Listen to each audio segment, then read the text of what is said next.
The alarm clock screamed at 4:30 in the morning, just like it had every day for the past 3 years.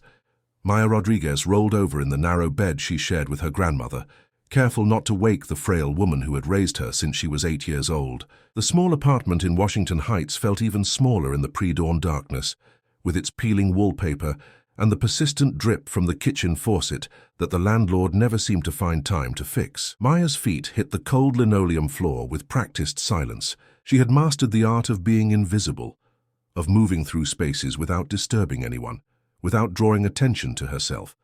It was a skill that served her well in her job at the prestigious Manhattan Grand Hotel, where she spent 14 hours a day cleaning the luxurious rooms of guests who never looked her in the eye. She pulled on her worn uniform, the same navy blue dress that had seen better days, and glanced at her grandmother. Elena Rodriguez lay peaceful in sleep, her silver hair spread across the pillow like spun moonlight.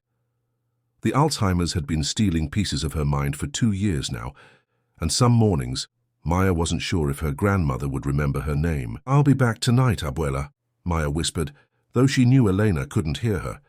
She kissed the old woman's forehead, grabbed her Metro card, and stepped into the hallway that smelled perpetually of cooking oil and broken dreams. The subway ride from Washington Heights to Midtown Manhattan was Maya's daily journey between two worlds. In her neighborhood, she was someone's granddaughter, someone who belonged, even if barely. But the moment she stepped off that train at Times Square, she became part of the invisible army that kept New York City running, the people who cleaned the offices, served the food, and maintained the illusion that luxury simply materialized out of thin air. The Manhattan Grand Hotel stood like a gleaming monument to wealth and privilege on Fifth Avenue. Maya had been working there for 3 years, ever since she dropped out of community college when Elena's medical bills became too overwhelming. She had dreams once, plans to study business administration, maybe even get her MBA someday. But dreams, she had learned, were luxuries that people like her couldn't afford. She entered through the service entrance, nodding to Miguel, the security guard who had become something like a friend over the years. He was one of the few people at the hotel who actually saw her, who asked about Elena's health and remembered her name. "Another beautiful day in paradise," Miguel said with his usual ironic smile. Maya managed a tired smile back. "At least the beautiful people tip well." "Some of them," Miguel replied, buzzing her through the employee entrance. Maya made her way to the housekeeping department, where Mrs. Patterson, the head housekeeper, was already barking orders at the morning shift.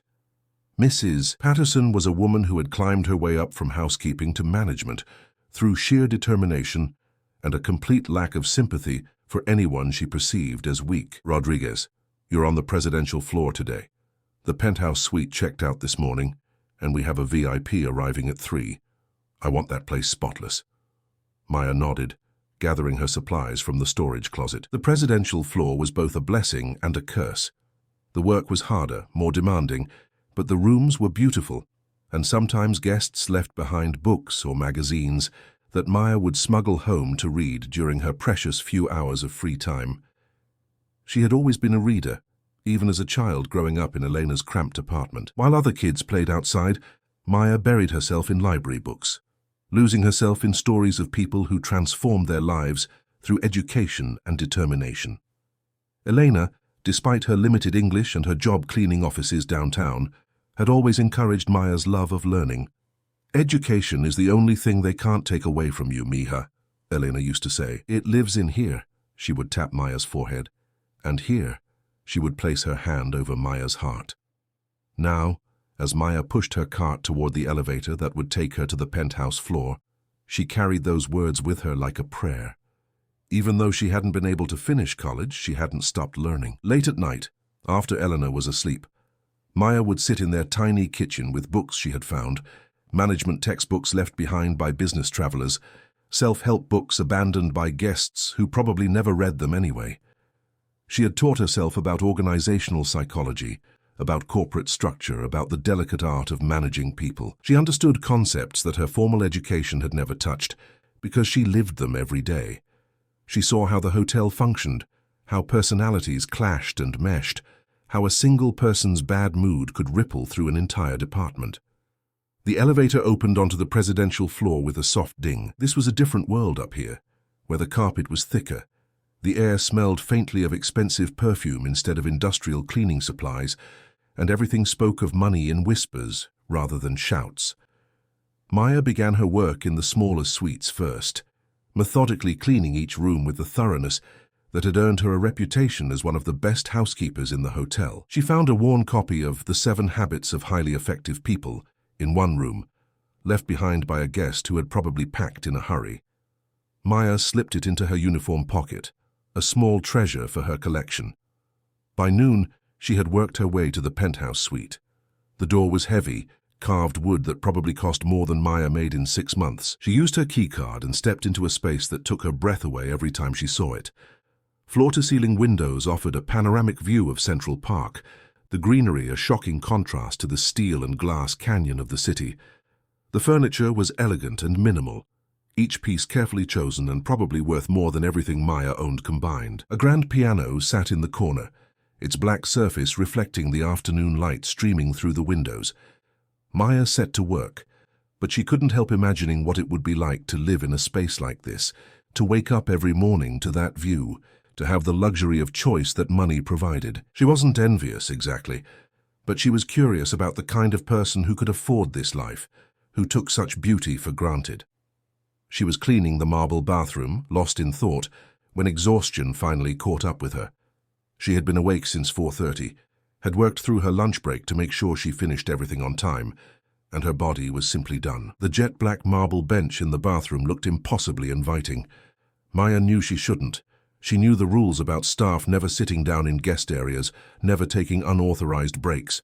But her feet ached, her back was screaming, and she was so tired she could barely see straight.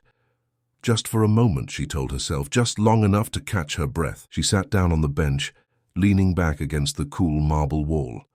The exhaustion crashed over her like a wave, and despite every instinct telling her to get up, to get back to work, her eyelids grew heavy. The last thing she remembered was the sound of her own breathing, steady and slow as sleep finally claimed her.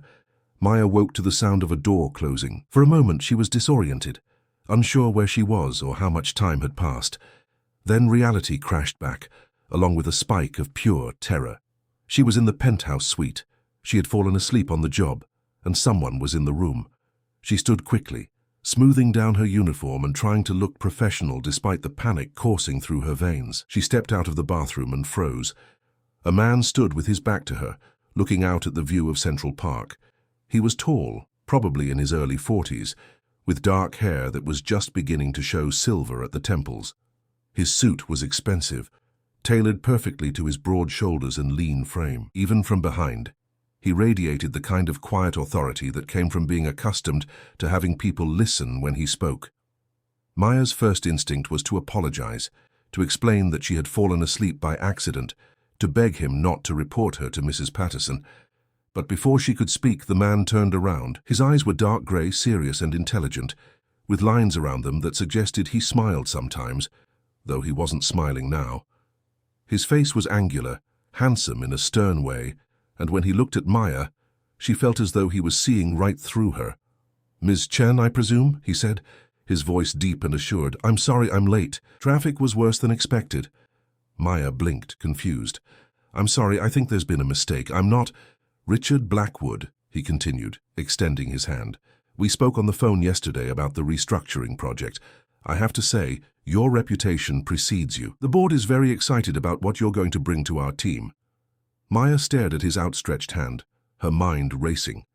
This man thought she was someone else, someone important enough to warrant a meeting in the penthouse suite of the Manhattan Grand.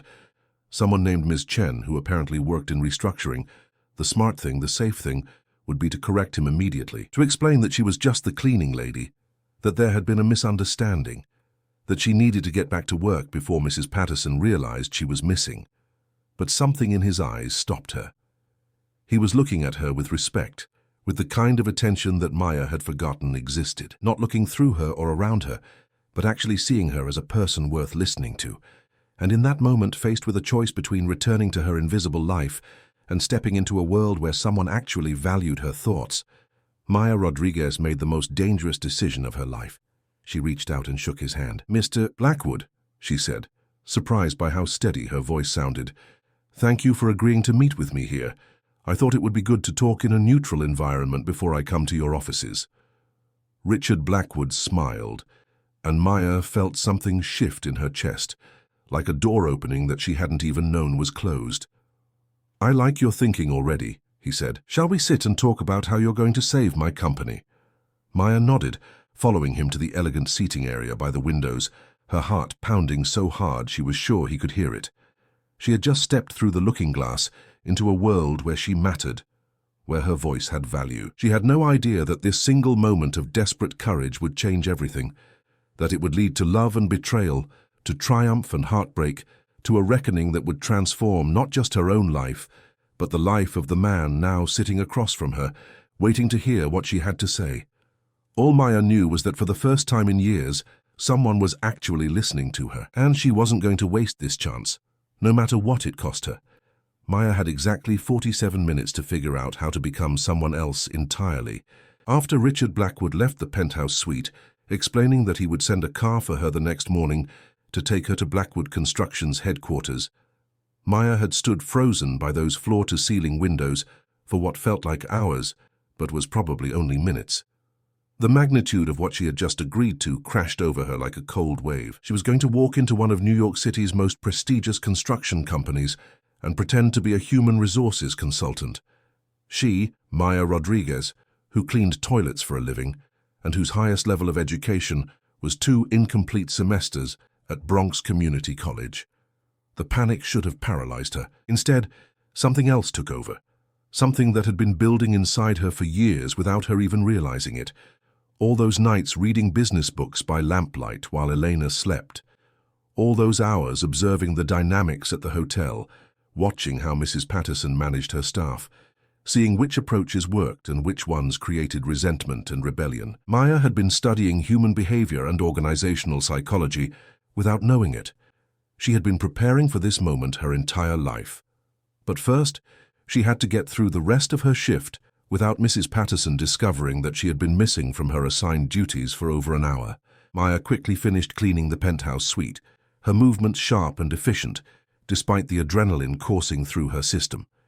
She returned her cart to the housekeeping station and managed to slip back into her regular routine just as Mrs. Patterson made her afternoon rounds. "Rodriguez," the older woman barked, "the penthouse suite better be perfect. We have another VIP checking in tomorrow, and if there's so much as a water spot on those mirrors, it's coming out of your paycheck." "Yes, ma'am," Maya replied, keeping her voice steady and submissive, the way Mrs. Patterson expected.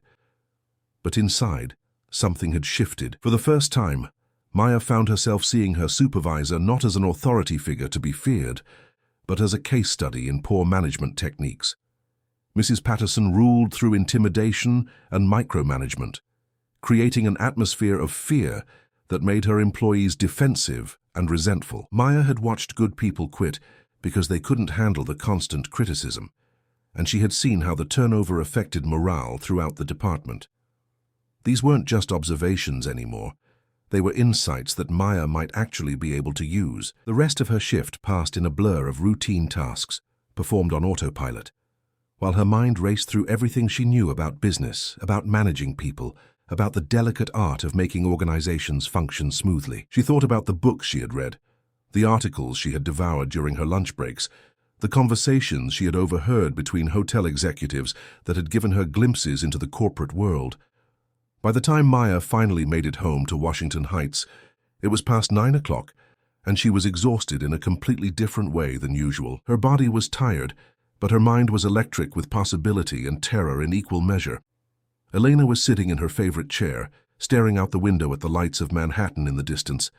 Some days she was lucid, remembering Maya's name and asking about her day. Other days she was lost in memories from 40 years ago, speaking in rapid Spanish about people who had been gone for decades. "Abuela?" Maya said softly, kneeling beside the chair. Elena turned toward her, and Maya's heart lifted when she saw recognition in the old woman's eyes. "Maya, mija, you look different tonight. Something happened today." Maya had never been able to hide anything from her grandmother, even now when Elena's mind was slipping away piece by piece. "I might have an opportunity, Abuela, a chance to do something different with my life." Elena reached out with trembling fingers and touched Maya's face. You have always been destined for more than this, mi nieta. Your grandfather, he used to say you had the kind of mind that could solve any problem if you just had the chance to use it. Maya felt tears prick at her eyes. Elena so rarely mentioned Maya's grandfather anymore, the man who had worked construction his entire life and died when Maya was just 5 years old. But she remembered his gentle hands and his patient way of explaining things to her, how he used to tell her that intelligence wasn't about where you went to school, but about how well you understood people and problems. What if I'm not smart enough? Maya whispered. What if I embarrass myself? Elena's grip on her face tightened with surprising strength. Listen to me, Maya Rodriguez. You have been watching and learning and growing your whole life. You understand people because you have struggled alongside them. That is worth more than any piece of paper from any university. Maya helped Elena get ready for bed, the familiar routine grounding her even as her thoughts continued to race. After her grandmother was settled, Maya sat at their small kitchen table with a cup of coffee and spread out every business book she owned, every article she had torn out of magazines, every scrap of knowledge she had accumulated over the years. She studied until 3 in the morning, cramming for the most important test of her life. She rehearsed how she would introduce herself, how she would ask questions, how she would buy herself time to observe and understand the dynamics at Blackwood Construction before she had to offer any real solutions. The next morning, Maya woke up with 2 hours of sleep and more nervous energy than she had ever experienced. She stood in front of the mirror in their tiny bathroom, staring at her reflection and trying to see what Richard Blackwood had seen the day before. She was 23 years old, with dark hair that she usually kept pulled back in a practical bun and brown eyes that had learned to look down rather than meet other people's gazes directly. She wasn't beautiful in the conventional sense, but there was something in her face that spoke of intelligence and determination, a quiet strength that most people never bothered to notice. Maya had exactly 3 outfits that weren't her housekeeping uniform. She chose the best one, a simple black dress that Elena had bought her for her high school graduation. It was conservative and professional, or at least as professional as Maya could manage on her budget. She was putting on her only pair of dress shoes when Elena appeared in the doorway, moving slowly, but with purpose. "Wait," the old woman said, disappearing into her bedroom. She returned with a small jewelry box that Maya hadn't seen in years. Inside was a simple gold necklace with a small cross pendant. "This was your mother's," Elena said, fastening it around Maya's neck with shaking fingers. "She wore it to every important event in her life. Her graduation, her wedding, the day she got her first real job. I have been saving it for a moment like this." Maya's throat tightened. Her mother had died in a car accident when Maya was 8, and Elena rarely spoke about her daughter anymore. But sometimes, in moments like this, the grief would surface, along with the love. "Thank you, abuela," Maya whispered, touching the cross pendant. "Now go," Elena said, her voice strong despite her frail appearance. "Go show them what Maria Rodriguez's daughter can do." The car that Richard had sent was nothing like Maya had expected. She had imagined something flashy and intimidating, but instead it was a simple black sedan with a kind-looking driver named James, who offered her bottled water and asked if she was comfortable. The ride to Blackwood Construction's headquarters in Lower Manhattan gave Maya 30 minutes to review her strategy one more time. She had decided to focus on listening rather than talking, on asking questions rather than providing immediate answers. She would position herself as someone who needed to understand the company culture before making recommendations. It was a reasonable approach for a real consultant, and it would buy her time to figure out what she was actually supposed to be doing. Blackwood Construction occupied 15 floors of a gleaming office tower near the financial district. The lobby was all marble and steel, designed to impress visitors with the company's success and stability. Maya had cleaned similar buildings during her brief stint with a commercial cleaning service, but she had never walked through the front entrance as someone who belonged there.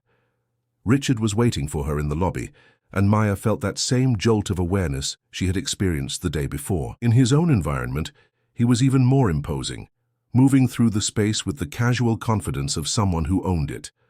"Ms. Chen," he said, extending his hand again. Maya had practiced this moment, had rehearsed her fake name until it felt almost natural. "Ready for the grand tour?" "Absolutely," Maya replied, falling into step beside him as they walked toward the elevators. The next few hours were a blur of introductions, office tours, and meetings that Maya navigated on pure instinct and adrenaline. Richard introduced her to department heads and team leaders, explaining that she was there to assess the company's organizational structure and recommend improvements. Maya said very little, but she listened to everything. She watched how people interacted with Richard, noting the way some employees seemed nervous around him, while others were completely comfortable. She observed the office dynamics, the way certain departments seemed to function smoothly, while others felt tense and fragmented. Most importantly, she listened to the problems that Richard and his managers described: issues with communication between departments, conflicts between long-time employees and newer hires, projects that were falling behind schedule because teams couldn't coordinate effectively.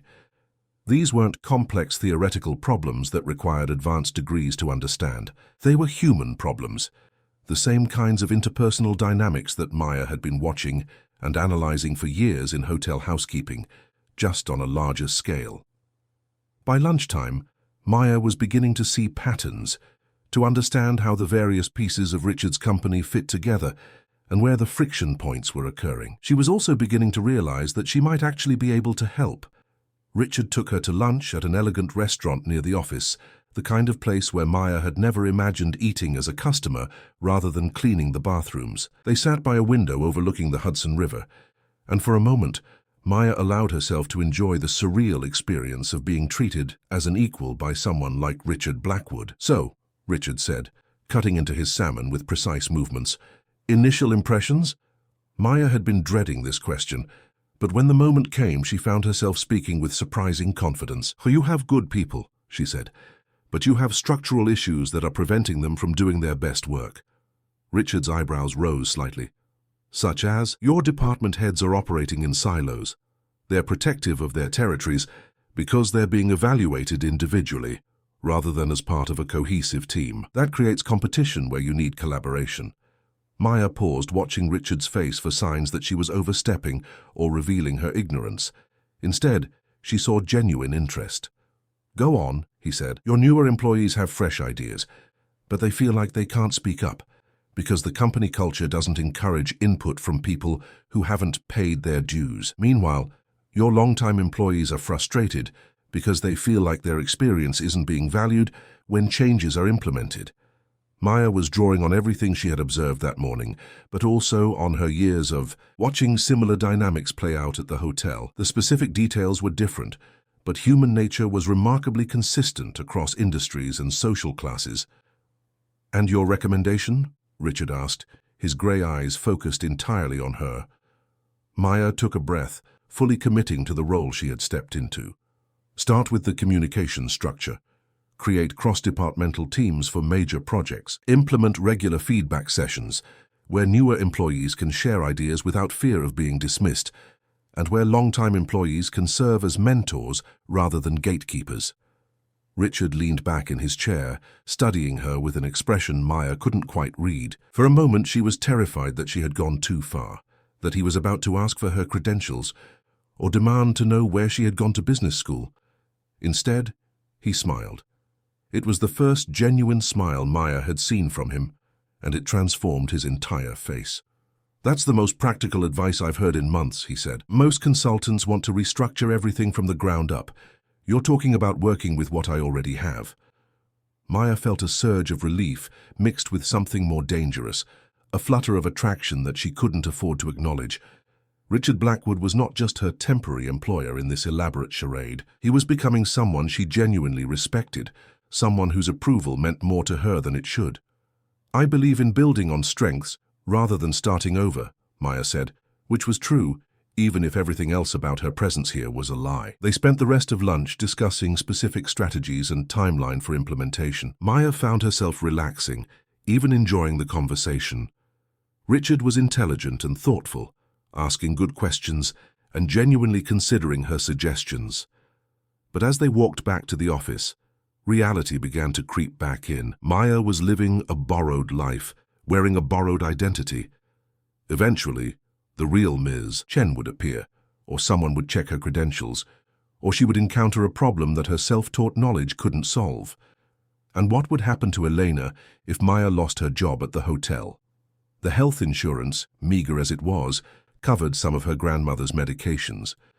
The steady paycheck, small as it was, kept them housed and fed. Maya was walking a tightrope between two worlds, and she was beginning to realize that the fall from this height would destroy everything she had worked so hard to protect. But as she sat in Richard's office that afternoon, helping him draft an email to his department heads about the new communication protocols they had discussed, Maya felt something she had almost forgotten existed: hope. For the first time in her life, someone was not just listening to her ideas but implementing them. Someone valued her intelligence, her insights, her ability to solve problems and understand people. It was intoxicating and terrifying in equal measure. Maya Rodriguez was falling in love with possibility, with potential, with the version of herself that existed in Richard Blackwood's eyes. She was also, though she wasn't ready to admit it yet, falling in love with Richard himself. That evening, Maya returned to Washington Heights, feeling like she had lived a year in a single day. Eleanor was waiting for her with dinner warming on the stove, and Maya sat at their small kitchen table, telling her grandmother about the office, the people, the problems she was helping to solve. "You sound happy, Mija," Elena observed, her eyes sharp despite the illness that was slowly claiming her mind. Maya paused, a forkful of rice halfway to her mouth. Happy? Was that what this feeling was? This dangerous, exhilarating sensation of finally being seen and valued? "I'm happy, Abuela," Maya said softly, "but I'm also scared." Eleanor reached across the table and covered Maya's hand with her own. "The best things in life are worth being scared for," she said. "But promise me something, Maya. Promise me that whatever happens, you will remember who you are. This opportunity, it is wonderful, but you were wonderful before it came, and you will be wonderful after, no matter what happens." Maya squeezed her grandmother's hand, holding onto those words like an anchor. She would need them in the days to come, when the web of lies she was weaving became too complex to maintain, when the impossible choice between truth and survival would tear her heart in two. But tonight, she allowed herself to dream about the woman she was becoming, the life she was building one careful conversation at a time. Tomorrow would bring new challenges, new risks, new opportunities to prove herself in a world that had never given her a chance before. Maya Rodriguez was no longer invisible. The question was whether she could remain herself while becoming someone else entirely. 3 weeks into her new life, Maya Rodriguez had begun to believe her own lie. She woke up each morning in the small apartment in Washington Heights, helped Elena with her breakfast, and then transformed herself into someone who belonged in boardrooms and corner offices. The transition had become so seamless that sometimes Maya forgot which version of herself was real. At Blackwood Construction, her suggestions were being implemented with remarkable success. The cross-departmental teams she had proposed were already showing results, with projects moving more smoothly and employee satisfaction scores rising for the first time in 2 years. Richard had begun involving her in strategic planning meetings, seeking her input on everything from hiring practices to office layout design. Maya had found her rhythm, learning to ask the right questions and listen carefully to the answers. She discovered that many of the problems facing Blackwood Construction were the same human dynamics she had observed at the hotel, just dressed up in more expensive suits and discussed in conference rooms instead of supply closets. But success brought its own dangers. The more valuable Maya became to Richard's company, the more scrutiny she attracted. Other executives wanted to know about her background, her previous clients, her methodology. Maya had become expert at deflecting these questions with professional language about confidentiality and proprietary techniques, but she could feel the walls closing in. More dangerous than professional scrutiny, though, was what was happening between her and Richard Blackwood. It had started innocently enough. Working lunches that ran longer than necessary, conversations about business strategy that somehow drifted into discussions about books, music, childhood memories. Richard had a quiet sense of humor that emerged when he was relaxed, and Maya found herself looking forward to those moments when his serious expression would crack into a genuine smile. He had begun asking her opinion on matters that had nothing to do with human resources. Where should the company invest its expansion budget? What did she think about the new sustainable building practices the city was encouraging? How should they handle the delicate negotiation with the union representatives? Maya's answers came from instinct and observation, rather than formal training, but they consistently impressed Richard and his senior staff. She was beginning to understand that her lack of traditional business education might actually be an advantage. She saw problems without the preconceptions that came with MBA programs and corporate orthodoxy. "So you have an unusual perspective," Richard told her one evening as they worked late in his office, reviewing proposals for a major municipal contract. "Most consultants I've worked with are focused on metrics and benchmarks. You focus on people." Maya looked up from the spreadsheet she was reviewing, catching the warmth in his voice. They were alone in the office, the cleaning crew having finished hours earlier. Outside the floor-to-ceiling windows, Manhattan glittered like a scattered handful of diamonds. "People are what make businesses work or fail," Maya said, trying to keep her tone professional even as she felt the familiar flutter in her chest that came whenever Richard looked at her like this. "You can have the best processes in the world, but if your employees don't trust each other or feel valued, none of it matters." Richard leaned back in his chair, studying her with those grey eyes that seemed to see more than they should. "Where did you learn to think like that?"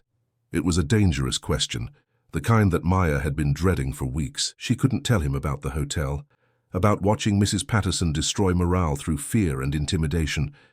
She couldn't explain that her education had come from reading discarded business books and observing human nature in its most unguarded moments. "Experience," she said carefully. "Every organization has its own personality, its own ways of creating or destroying trust. You learn to read the signs." Richard nodded slowly, but Maya could see that her vague answer hadn't fully satisfied him. He was too intelligent, too perceptive, not to notice the careful way she avoided specifics about her background. "I've been thinking," Richard said, his voice shifting to something more personal. "This project is going to take months to fully implement. I'd like you to consider a longer-term arrangement with the company, not just as a consultant, but as a permanent addition to our executive team." Maya's heart stopped. A permanent position would mean more money than she had ever dreamed of. It would mean Elena could get the best medical care available. It would mean security, respect, a future that stretched beyond survival from paycheck to paycheck. It would also mean living this lie forever. "That's a generous offer," Maya managed, her voice barely steady. "Can I think about it?" "Of course," Richard said, but there was something in his expression that suggested he had hoped for a more enthusiastic response. "Take all the time you need." Maya gathered her things and said goodnight, but Richard's offer followed her home like a ghost. As she sat on the subway, watching her reflection in the dark windows, she tried to imagine what it would mean to accept. She would have to maintain this deception indefinitely. She would have to find a way to explain her lack of formal credentials if anyone ever looked closely enough. She would have to live in constant fear of discovery. But the alternative was returning to her invisible life, to 14-hour days, cleaning hotel rooms, to watching Elena's condition deteriorate because Maya couldn't afford better care. The choice felt impossible. Elena was having one of her bad days when Maya got home. She was sitting in her chair, staring at the television without really seeing it, lost somewhere in the maze of her failing memory. "Abuela?" Maya said gently, kneeling beside the chair.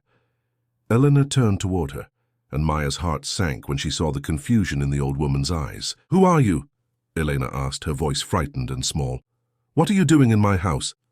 Maya swallowed the familiar pain that came with these moments. "I'm Maya, Abuela. I'm your granddaughter. I live here with you." "No," Elena shook her head agitatedly. "Maya is just a little girl. She has school tomorrow. Where is she? What have you done with her?" Maya spent the next hour gently coaxing Elena back to the present, reminding her of simple facts about their life together. Eventually, the fog lifted enough for Elena to recognize her, but the episode left Maya shaken. These confused periods were becoming more frequent, lasting longer each time. As Maya helped Elena get ready for bed, the old woman suddenly grabbed her arm with surprising strength. "Maya," she said, her eyes suddenly clear and focused. "You're in danger, aren't you? I can see it in your face. The same look your mother had when she was keeping secrets." Maya's throat tightened. Sometimes Elena's illness seemed to strip away all the social barriers that normally prevented people from seeing straight into each other's souls. "I might have made some mistakes, Abuela," Maya admitted quietly. "Big mistakes or little mistakes?" Elena asked. the kind that could destroy everything. Elena was quiet for a long moment, her fingers still gripping Maya's arm. Your grandfather used to say that the biggest mistakes come from the purest hearts. You're trying to take care of me, aren't you? Trying to find a way to give us both a better life. Maya nodded, unable to speak. Then whatever you've done, whatever you're doing, remember that love makes people do impossible things, but it also makes them stronger than they knew they could be. The next morning brought a crisis that would test every skill Maya had developed over the past 3 weeks. A major project was falling behind schedule due to conflicts between the construction crew and the architectural team. The client was threatening to pull out of the contract, which would cost Blackwood Construction millions of dollars and potentially dozens of jobs. Richard called an emergency meeting with all the department heads, and Maya found herself in the middle of a heated argument between grown professionals who were acting like children defending their playground territories. This is exactly what I was talking about, Maya said when Richard asked for her input. Everyone in this room is more concerned with being right than with solving the problem. The room fell silent. Maya had never spoken this directly to the senior staff before, and she could feel the tension shift. The architectural team feels like their designs are being questioned and modified without their input, Maya continued, looking around the table at faces that ranged from surprised to hostile. The construction crew feels like they're being asked to build something impractical, without being consulted about feasibility. Neither side is wrong, but neither side is communicating. So what do you suggest? Asked Tom Morrison, the head of construction, his tone skeptical. Maya took a deep breath, drawing on every episode she had ever witnessed at the hotel where similar conflicts had been resolved through practical problem-solving, rather than ego management. We get them in the same room, working on the same problem instead of working against each other, Maya said. Joint planning sessions where both teams contribute to solutions. The architects explain their vision, the construction team explains the practical constraints, and together they figure out how to make it work. That will slow down the timeline even more, objected Sarah Chen, the head of architectural services. Actually, it will speed it up, Maya replied. Right now you're losing time because decisions made by one team have to be undone and redone when the other team identifies problems. If you collaborate from the beginning, you solve problems before they become crises. Richard was watching her with an expression Maya couldn't quite read. How quickly could we implement something like this? We could start this afternoon, Maya said. I'll facilitate the first few sessions until the teams develop their own rhythm. The meeting ended with cautious agreement to try Maya's approach. As the other executives filed out, Richard asked Maya to stay behind. That was impressive, he said when they were alone. You just turned a potential disaster into an opportunity for systematic improvement. Maya felt a warm glow of pride, but it was tempered by the constant undercurrent of anxiety that had become her permanent companion. Every success made her more valuable to Richard and his company, but it also raised the stakes of eventual discovery. I just applied some basic principles of conflict resolution, Maya said, deflecting the praise in a way that had become second nature. It's more than that, Richard said, moving closer to where she stood by the conference table. You have instincts about people that can't be taught. You see solutions that others miss, because you're not constrained by conventional thinking. He was standing close enough that Maya could smell his cologne, see the flecks of gold in his grey eyes. The professional distance they had maintained for weeks seemed to evaporate in the space of a heartbeat. Maya, Richard said softly, and the sound of her real name on his lips sent a jolt through her system. Of course, he thought her name was Maya Chen, not Maya Rodriguez, but hearing him say it felt intimate in a way that made her breath catch. Richard, she replied equally softly. For a moment, Maya thought he was going to kiss her. The attraction that had been building between them for weeks was suddenly electric in the air between them. Maya felt herself swaying toward him, drawn by a pull that was stronger than logic or self-preservation. Then Richard's phone buzzed with an urgent message, breaking the spell. He stepped back, his professional mask sliding back into place with visible effort. I should let you get to those planning sessions, he said, but his eyes lingered on her face with an intensity that made Maya's pulse race. Maya nodded and left the conference room, but she could feel Richard watching her as she walked away. The moment had changed something between them, acknowledged something that had been growing in the shadows of their professional relationship. Maya was falling in love with a man who didn't really know who she was, and based on the way Richard had looked at her, the feeling was mutual. That afternoon's joint planning session was a revelation. Maya watched the architectural team and construction crew go from hostile defensiveness to collaborative problem-solving in the space of 2 hours. They were the same people who had been at each other's throats that morning, but given the right structure and facilitation, they began working together instead of against each other. "This is brilliant," Tom Morrison told Maya during a coffee break. "Why didn't we think of this before?" "Because you were too close to the problem," Maya replied. "Sometimes you need an outside perspective to see the obvious solutions." But as Maya watched the teams begin to gel, she felt a familiar pang of fraudulent guilt. These people were praising her for insights that came from watching hotel housekeeping staff navigate similar conflicts. Her solutions worked, but they weren't the product of expensive consulting training or business school case studies.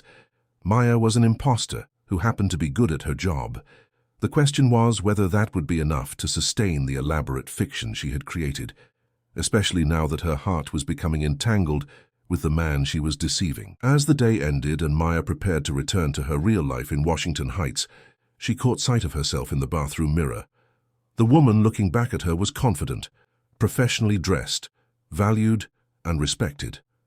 Maya barely recognized her. The transformation was complete, but it was built on foundations of sand, and Maya was beginning to suspect that the storm that would wash it all away was closer than she realized. That evening, as she sat with Elena over their simple dinner, Maya made a decision that would change everything. She was going to tell Richard the truth. Not immediately, not in a way that would cause a scandal, but gradually. She would find a way to transition from Maya Chen, mysterious consultant, to Maya Rodriguez, brilliant woman who happened to come from humble beginnings.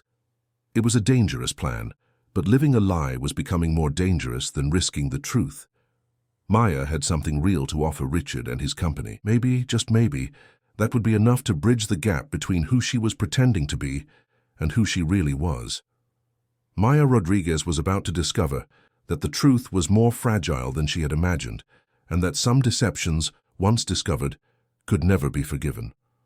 Maya's plan to gradually reveal the truth lasted exactly 4 days. On a Tuesday morning that started like any other, Maya was reviewing quarterly reports in Richard's office when his assistant knocked on the door with an expression of barely controlled panic. "Mr. Blackwood, there's a situation," Jessica said, her voice tight. "There's a man here from the Manhattan Grand Hotel. He says he needs to speak with Ms. Chen about an urgent matter." Maya's blood turned to ice. Through the glass walls of Richard's office, she could see a familiar figure in the reception area. Carlos Mendez, one of the hotel's assistant managers, was standing with his arms crossed and a smug expression on his face that Maya recognized all too well. Carlos had always resented Maya, partly because she was one of the few housekeepers who had never been intimidated by his petty authority, and partly because she had once reported him to HR for making inappropriate comments to the younger cleaning staff. He had been looking for an opportunity to get back at her ever since. "I'll handle this," Maya said quickly, standing up with what she hoped looked like professional composure rather than pure terror. Richard frowned. "Is everything all right? You look pale." "Just a misunderstanding about a previous consultation," Maya managed, her mind racing through possible explanations and finding none that would survive even basic scrutiny. "I'll clear it up and be right back." Maya walked toward the reception area, on legs that felt like water, knowing that her carefully constructed world was about to collapse around her. Carlos saw her coming and smiled with malicious satisfaction. "Well, well, well," Carlos said loudly enough for several Blackwood employees to hear. "If it isn't Maya Rodriguez playing dress-up in the big city." Maya felt every eye in the reception area turned toward them. "Mr. Mendez, I think there's been some confusion. Perhaps we should discuss this privately." "Oh, there's no confusion," Carlos replied, his voice carrying clearly across the open space. "I was having lunch yesterday when I saw your picture in the business section of the Times. Rising star in corporate consulting was the headline, I believe. Funny thing is, according to my records, Maya Rodriguez is supposed to be cleaning the presidential floor of my hotel right now. Instead, she called in sick for the 4th time this month." Maya could feel the walls closing in. Several Blackwood employees had stopped their conversations to listen, and she could see Richard emerging from his office with a confused and increasingly concerned expression. "I think you have me confused with someone else," Maya said desperately. But her voice lacked conviction even to her own ears. Carlos pulled out his phone and showed her a photo. It was Maya's employee ID picture from the hotel, unmistakably her face above the name Rodriguez Maya and the title Housekeeping Staff. "Funny how you look exactly like our missing cleaning lady," Carlos said with mock confusion, "right down to that little scar above your left eyebrow that you got when you fell off a stepladder in the penthouse suite 2 months ago." Maya's hand instinctively went to the small scar, and she saw recognition dawn in the faces around her. Richard had reached the reception area and was standing just close enough to hear every word. "Maya?" Richard's voice was quiet, but Maya could hear the hurt and confusion underneath the professional tone. "What's going on here?" Carlos turned his attention to Richard with obvious pleasure. "I'm Carlos Mendez, assistant manager at the Manhattan Grand Hotel. I'm here because one of our employees has been missing work while apparently moonlighting as a business consultant. Maya Rodriguez has been on our housekeeping staff for 3 years. Never went to college, as far as I know. Certainly never worked for any consulting firm." The silence that followed was deafening.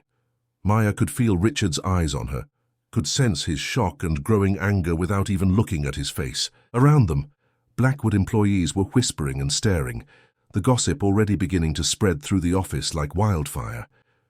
"Is this true?" Richard asked, his voice barely above a whisper.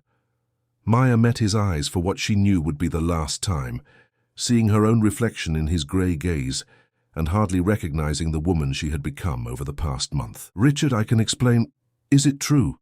Richard repeated, his voice harder now. Maya felt something break inside her chest. Yes, the word hung in the air between them like a blade.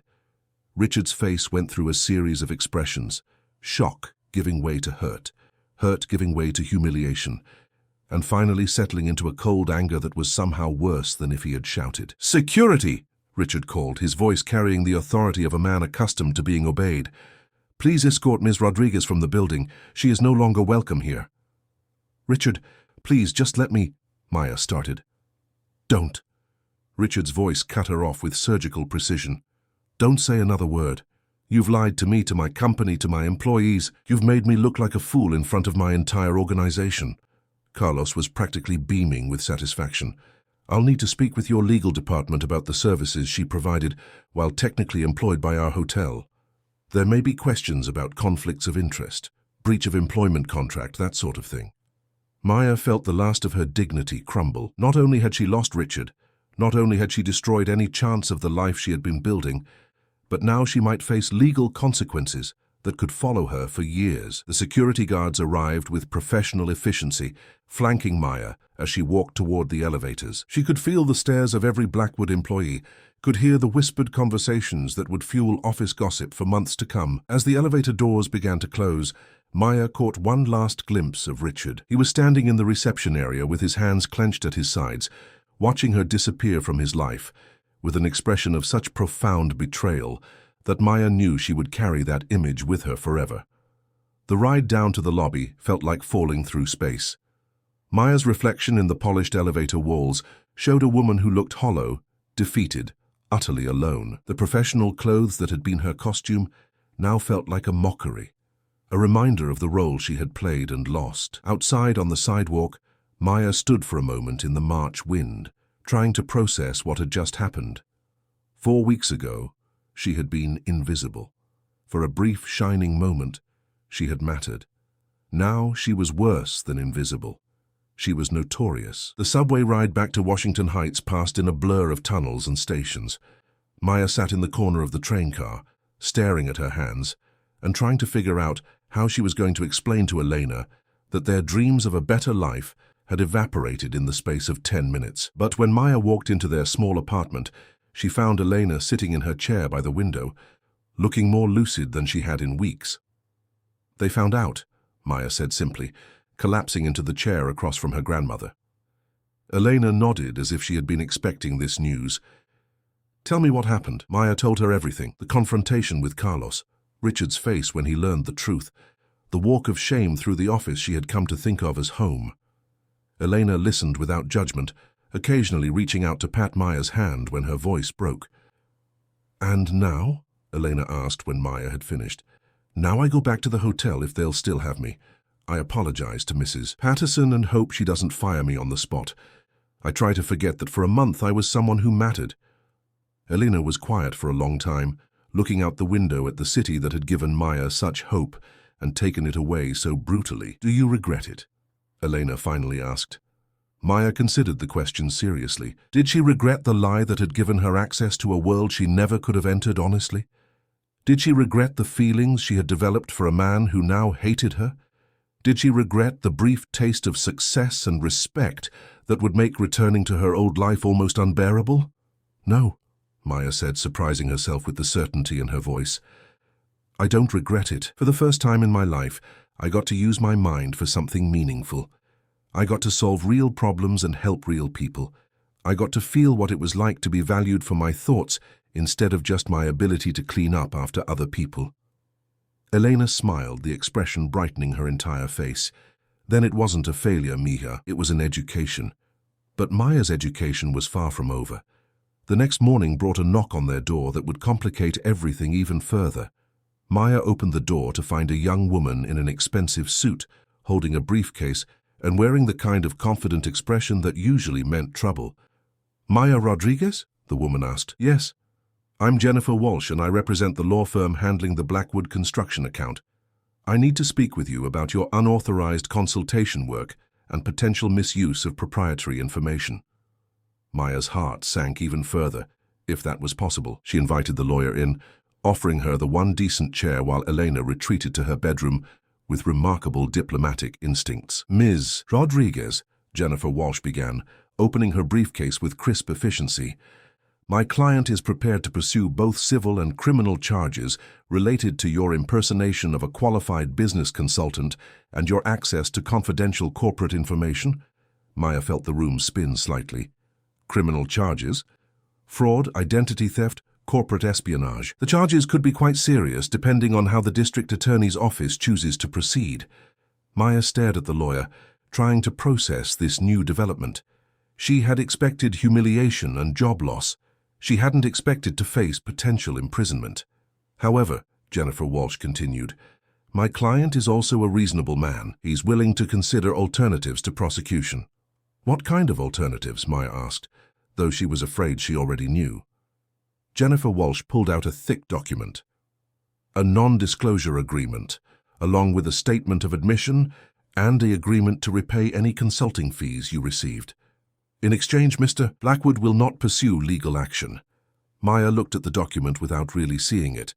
The amount they wanted her to repay was more money than she had ever seen at one time, more than she could earn in years working at the hotel.